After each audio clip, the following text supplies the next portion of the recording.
पटना में पवन सिंह जी को बुलाएंगे।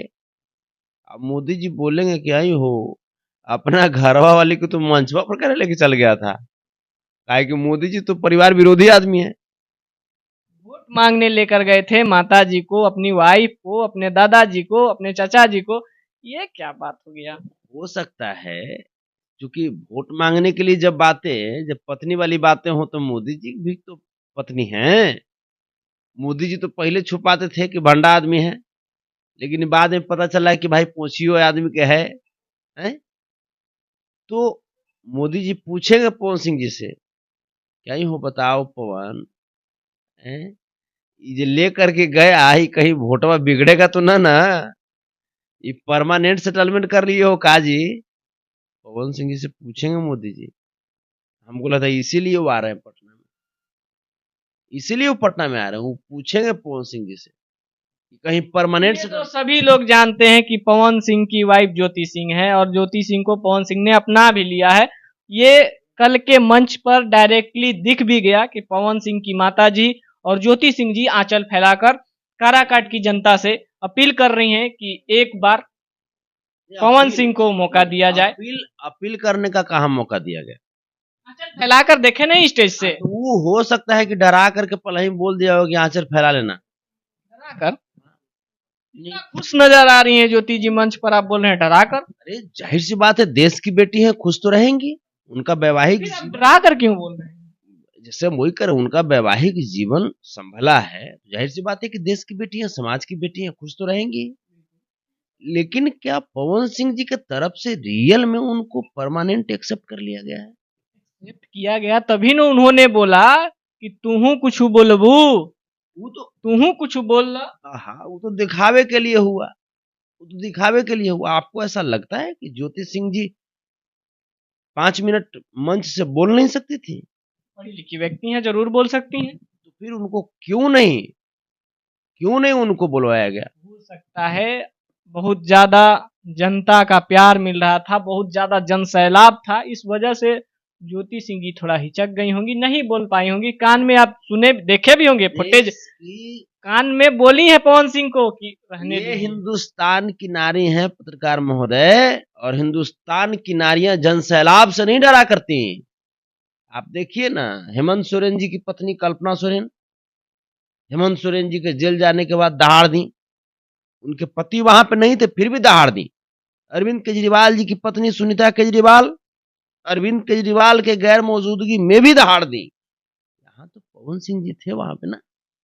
लालू प्रसाद यादव जी की धर्मपत्नी। जब पवन सिंह जी खुद ही दहाड़ रहे थे तो ज्योति सिंह क्यों? तो फिर जब पवन सिंह खुद ही थे तो फिर ज्योति सिंह को काहे को, ये भी सवाल हो सकता है। ये गलत बात है ना, ये गलत बात है। आप ये तो महिला को आप दबा रहे हैं, आप दबा रहे हैं महिला को, आप उनको आजादी नहीं दे रहे हैं। क्या लगता है अगर ज्योति भाभी खुद से कुछ 2 मिनट या 5 मिनट का स्पीच देती तो कुछ और वोट परसेंटेज बढ़ता? बिल्कुल महिलाओं का वोट बढ़ता? बिल्कुल महिलाओं में एक विश्वास जागता, महिलाओं को वो अपने तरफ आकर्षित कर पाती।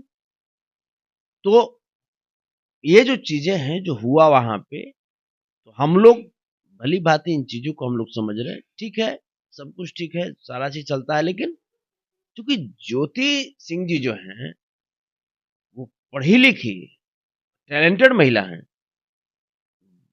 जो महिला अपने वैवाहिक जीवन के लिए कोर्ट तक जाकर के फाइट करती है अपने अधिकार के लिए, जो महिला समाज को फाइट करती हैं, मीडिया को फाइट करती हैं, जो महिला अप, अपने वैवाहिक जीवन में से जो नेगेटिविटी है उसको हटाने के लिए ब्लॉगर के तौर पे काम किया, उन्होंने ब्लॉग सुनाना शुरू किया, वो महिला क्या 5 मिनट बोल नहीं सकती थी? उनको सच्चाई है कि उनको पहले ही डरा दिया गया था या डरा दिया गया होगा, इसीलिए उनको नहीं बोलने दिया गया। भोजपुरी के एल्बम कलाकार नीलकमल सिंह, अनुपमा यादव, अरविंद अकेला कल्लू, अंकुश राजा, तमाम बड़े बड़े कलाकार एल्बम इंडस्ट्री के दिखे, लेकिन सीधा सवाल पूछना चाहेंगे, जो अनुपमा यादव ज्योति सिंह को नहीं जानती थी, उसी अनुपमा यादव का इंस्टा पर अब रील आ रहा है, पैर छूने का कोशिश कर रही हैं, गले लग रही हैं, उन्हीं के लिए क्या कहेंगे? देखिए, हम तो नहीं देखे रील, हम नहीं देखे, ये चलते कि हम इधर चुनाव कैंपेनिंग में हैं लगातार, तो रील उल हम नहीं देखे।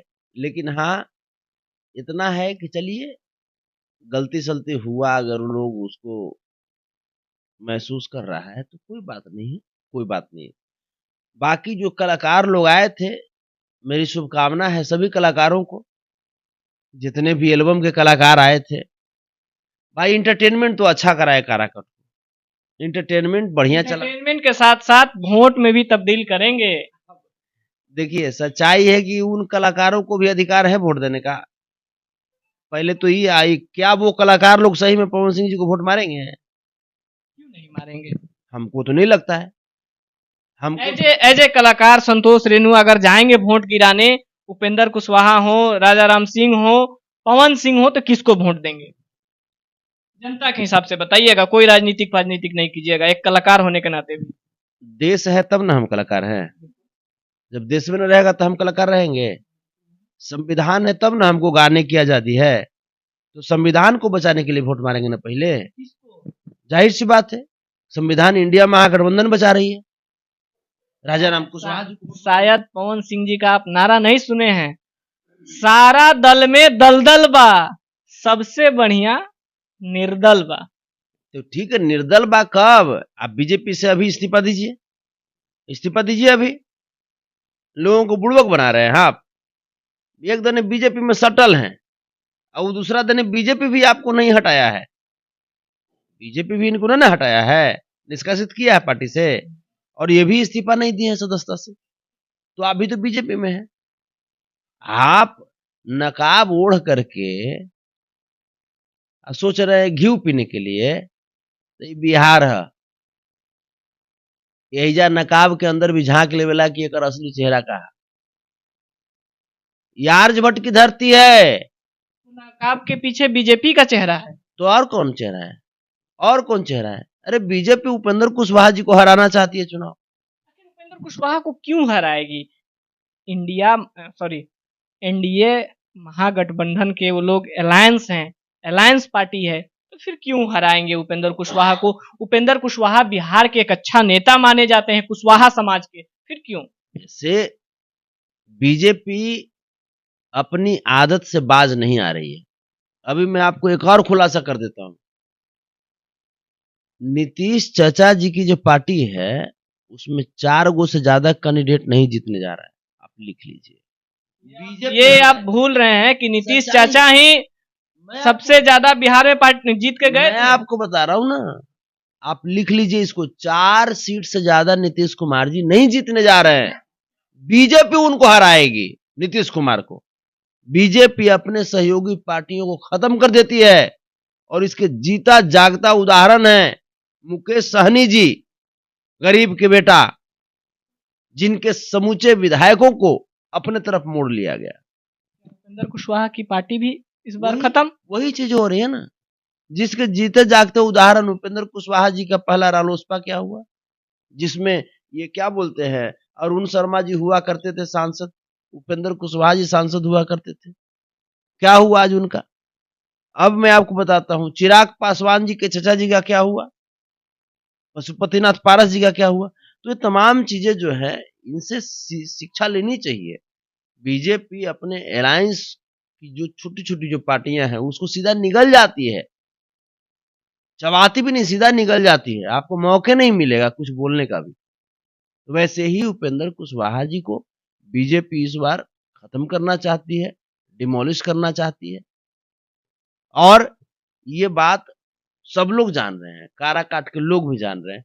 इसीलिए कुशवाहा समाज के जितने भी जो भाई हैं, गरीब गुरबे के जितने भी जो भाई हैं, वो राजा राम महतो जी की तरफ वोट कर रहे हैं। लेकिन राजा राम महतो जी के तरफ कोई रुझान तो दिख नहीं रहा है। आप भी न्यूज चैनल देखते हैं, आप भी एक्टिव रहते हैं कहीं ना कहीं राजनीतिक क्षेत्र में, क्या कहीं पर भी राजा राम सिंह जी का नाम कहीं तक दिखा आपको कि हाँ राजा राम सिंह भी रेस में है?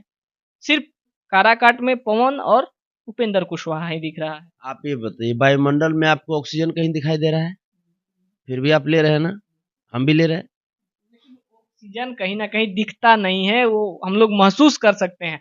राजा राम सिंह जी दिखते हैं, राजा राम एक इंसान है, बस। और वो भी इंडिया गठबंधन के अच्छे कैंडिडेट हैं। हाँ, तो वही उनके जो कैंडिडेट हैं इंडिया महागठबंधन के, और उनके जो वोटर्स हैं वो इस बार एकदम चुपचाप है, चुपचाप ललटेन छाप, चुपचाप जो है जो भी इंडिया महागठबंधन के जो भी सहयोगी दल का जो चुनाव चिन्ह है, बस ये स्थिति चुपचाप सब कुछ। चुपचाप, हाँ चुपचाप।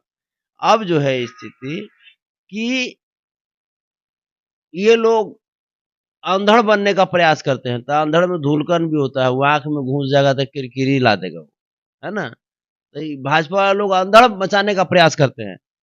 अंधड़ में क्या होता है, गरीब लोग का छप्पर उजड़ जाता है, उजड़ता ना है जी। तो हम लोग शांति वाला आदमी है, हम लोग शांति से लोगों का दिल जीतते हैं, लोगों की समस्याओं को सुनते हैं, लोगों की भावनाओं को पढ़ते हैं। वैसे ही राजा राम महतो जी बिल्कुल शांति से ऑक्सीजन की तरह एकदम खुले वायुमंडल में मंडरा रहे हैं। आपको लास्ट में बता दें कि चलिए पवन तो रोकिए कवन। ये हम पवन सिंह की बात बेसिक तौर पर नहीं कर रहे हैं, लेकिन वहां की जनता का बात बोल रहे हैं। पवन सूत किन के लिए काम करते हैं भाई? राजा राम जी के लिए काम करते हैं। पवन सूत किसके लिए काम करेंगे? उनका धर्म है भाई। पवन सूत जी को चाहिए कि राजा राम जी के चरणों में जा करके अपने आप को समर्पित कर दें।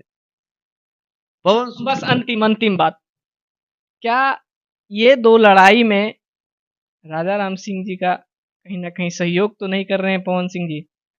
मैं आपको बता रहा हूं, राजा राम जी एक ऐसे कैंडिडेट हैं जिनको किसी विपक्षी पार्टियों का नहीं बल्कि विपक्षी मतदाताओं का भी इस बार सपोर्ट है। जो लोग पहले बीजेपी को सपोर्ट किए थे, जो मतदाता, वो लोग भी इस बार राजा राम जी को सपोर्ट कर रहे हैं। बहुत बहुत धन्यवाद, अपना कीमती समय दिए। तो राजनीतिक का ये विश्लेषण आपको कैसा लगा? कौन इस बार कहां से बाजी मारेगा? क्या मोदी जी पटना आए हैं तो बिहार के जो 40 पर 40 जिस पर बात किया जा रहा है कि 40 में 40 आएगा, वो लेकर जा पाएंगे या नहीं जा पाएंगे? आप अपना प्रतिक्रिया जरूर बताइएगा। फिर मिलते हैं किसी और खबर के साथ, तब तक के लिए जय हिंद।